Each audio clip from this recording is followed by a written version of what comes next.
Tadi tadi memang sudah dijelaskan kenapa rumah belajar, ya kan? Ya. Ini awal dibentuknya memang namanya rumah belajar atau memang setelah dibentuk akan di rumah belajar atau gimana nih? Memang awalnya udah rumah belajar sih, Rumah Pak. belajar ya. Ah, Nah, itu yang saya senang Pak iya, Edi. Kenapa Pak Edi berani bikin kata rumah belajar ah, ini? ah, Karena orang-orang ngetok bimbel, betul, bimbel, bimbel ya kan. Wih ah. keren ya kan. Tapi kenapa rumah belajar? Kan itu katanya sederhana loh. Hmm. Kenapa bisa berani ambil begitu? Karena kita ingin diferensiasi aja, Gitu ya. membedakan dengan yang lain bahwa kita memang enggak lebih menekankan kepada suasana belajarnya. Nah, kalau Belajar ya. suasana belajarnya oke, pastilah siswa itu gampang Gampang mendapatkan. ya. Belajar ini Oke. Pedi, dari siswa SMA aja kah, SMP aja kah, atau dari mana? Kita mulai dari SMP. SMP. Ya, terus terang kalau di sini khusus SMP kan, biar Pak ya. Ya. Kalau di seberang sana itu SMA. SMA. Ya. Yang SD ada? SD kita nggak ambil Oh, nggak dulu. ngambil dulu ya, ya kan. Jadi Biar tanggung jawab orang tua aja dulu. ya tanggung jawab orang tua ya. Jadi SMP. Dari kelas 7 SMP sampai 12 SMP. Oh, kelas 7 SMP udah Ya, mulai 7 ya. SMP. Di segala bidang mata pelajaran atau ada Termasuk kekhususan kita sekarang udah mengakomodasi kurikulum merdeka untuk mereka ya? juga kita layani. Gitu ya. Kan kita kan kemarin pandemi ya, Hmm, 2 tahun. Adakah pengaruhnya kepada rumah belajar? Ya pengaruhnya udah ngerti lah gitu. pastilah. Tapi kan kita harus beradaptasi terus Pak, nih kan, Iya. dalam segala kondisi dan tantangan. Iya. Di masa pandemi kemarin ya kita terpaksa belajarnya online juga nih Pak. Online ya. Dan kita langsung banting setir, kita bikin video-video pembelajaran, Iya. ya, kemudian bikin kuis online, Kuis online, kemudian website juga kita Website, bangun. iya. Ya, pokoknya segala sesuatu yang bisa menjaga kesinambungan proses belajar lah. Jangan sampai pandemi itu Jadi kaku ya. menjadi halangan bagi kita untuk berkreasi. Jadi alasan kan katanya kan, jadi jadi alasan alasan. pandemi itu ya. Ya. Soalnya banyak beberapa bimbingan belajar atau Iya. belajar itu yang saya lihat ya maaf kata tanda kutip gulung tikar. Iya. Karena mereka bilang nggak ada murid, nggak ada murid. Loh, saya bilang kan bisa online. Justru katanya kadang online katanya akhirnya mereka mundur. Resep-resepnya sehingga mungkin ada yang mundur tapi nggak begitu banyak kan. Iya. Nah apa resepnya? Pengajaran gimana? Semuanya. Oke, pengajarnya tentunya kita selalu standarisasi Pak. Iya. Ada proses standarisasi pengajar sehingga tidak ada seorang pengajar lebih disukai dari pengajar lain. Oh, jadi ada memang jangan sampai ya. Kualitas pengajar selalu kita upgrade, ada proses upgrading di kita. Ya. Kemudian siswanya juga bebas untuk tambahan belajar Pak. Jadi di Ya. sini walaupun misalkan dia seminggu 3 kali, tapi kalau ada misalkan PR atau tugas dari sekolah, kita nggak menutup waktu untuk menyediakan pelayanan buat mereka. Itu kehebatan kita. Iya. Terus terang, saya nggak tahu di tempat lain ya Pak. Iya. Tapi di kita itu nggak mikirin Iya. kuantitas belajar siswa. Kalau dia sekian kali bayar X, kita kasih pelayanan X plus 100. Ya, betul ya Kak. Ini Pak Edi, satu lagi ya. Tadi SMP ke SMA ya. Yang saya tanya ke SMA kan orang-orang SMA kan arahnya perguruan tinggi negeri. Betul. Ya. Bagaimana nih ya bocoran tuh kiat-kiat dari rumah belajar ini untuk impian mereka masuk ya. Oke. Nah, memang yang kemarin kita terus terang dikagetkan dengan kebijakan baru nih Pak ya. Iya. Tentang perubahan materi ujian yang tadinya mengikut sertakan mapel seperti matematika, fisika, kimia, ekonomi, sejarah itu ternyata lenyap semua. Dan sudah pasti kita harus beradaptasi dengan cepat nih Pak.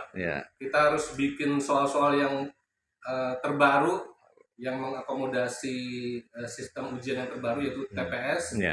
Itu tryout kita pun sudah kita banting setir ke arah TPS semua. TPS semua ya. Mungkin itulah kelebihan kita, cepat beradaptasi lah dengan kondisi yang nanti mulai semester ini sudah terbiasa dengan situasi seperti ini ya. SNBT nanti tahun depan ya. Jadi kalau siswa yang misalnya masuk ke SMA negeri atau masuk ke perguruan tinggi, ya mereka datang lagi kembali ke sini kan. Wah, saya masuk gitu ya. Gimana kan? Perguruan tinggi negeri mana yang mereka yang sudah masuk gitu yang paling banyak masuk? Pak, boleh dilihat di sini Pak. Oke. Boleh di zoom lah ini. Oke. Oh iya Nah, ini. Bahkan ada satu siswa yang berhasil masuk ke dalam 4 perguruan tinggi nih Pak, dari berbagai jalur. Wih, hebat, hebat. Nah, jalur. para pemirsa tim Karton Sarapan, lihat ini Ya, prestasinya ya, bagus banget ya. Ini kita lihat nih. Kita memang dalam melayani total Pak, jadi sampai ke ujian mandirinya pun kita layani. Ini sengaja para pemirsa saya sorot bukannya untuk mamer, tapi inilah suatu prestasi yang kita harus banggakan karena ini satu itu lihat. Banyak ke UI, UGM, Unpad, ITS, ITB semuanya ada. Jadi udah ada bukti. Oke. Jadi bagi yang masih meragukan kredibilitas dan kualitas rumah belajar offline, saya ajak untuk membuktikannya sekarang. Ya, ini. Makanya tadi saya tanyakan begitu, Pak Edi. Banyak kan bimbingan belajar atau apa namanya itu ya. Mereka wah begini, tapi begitu bukti itu nggak ada. Ya, mereka nggak berani tampil. Tapi ini mereka berani tampilkan karena memang sudah terbukti. Nah itu. Terima kasih Pak Edi untuk bincang-bincang kita. Karton Sarapan, inilah bincang-bincang kita dengan Pak Edi, ya kan, dengan offline, ya kan. Jadi jangan lupa ya, kalau mau bukan berarti harus masuk perguruan negeri ke sini, bukan. Untuk mencari perubahan gaya belajar yang memang sifatnya kayak masakan rumah, datanglah ke offline para pemirsa. Oke teman-teman, buat yang masih belum tahu offline itu seperti apa, karena memang kita masih terbatas ya. Hari ini kesempatan teman-teman untuk berkenalan dengan offline ya.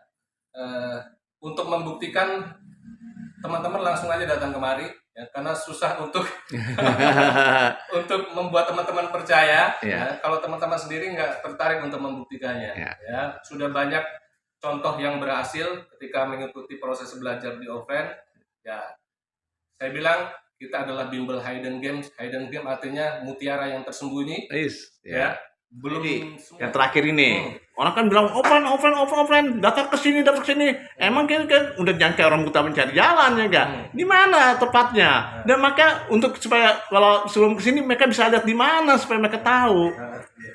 Oke, sebenarnya kalau sekitaran, karena kita udah tahunan Pak di Google Maps juga udah tinggal ketikin nama offline udah muncul itu sebenarnya di Google Maps. Oh ya. Google Maps itu. Mungkin teman-teman mau lebih detail lagi ya. Untuk di Meruya ini ada 2 teman-teman. Kita di Jalan Meruya Ilir nomor 38 yang di depan sama Jalan Meruya Ilir 16A ya, 16A.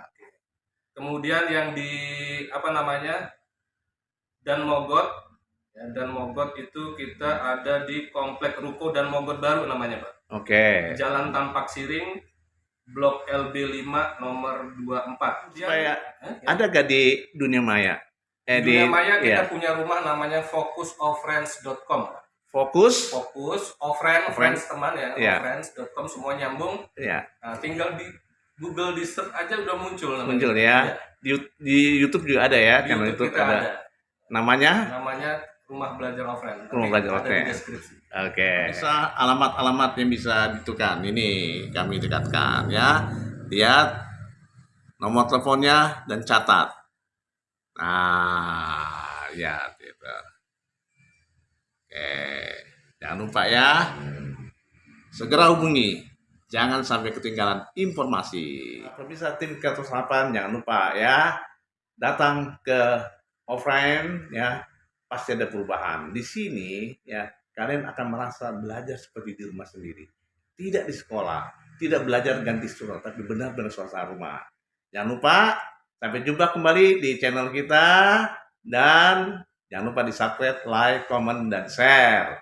Salam sehat dari kami semua. Saya dan Starun dan tim, dan juga offline. Assalamualaikum, salam sejahtera, shalom.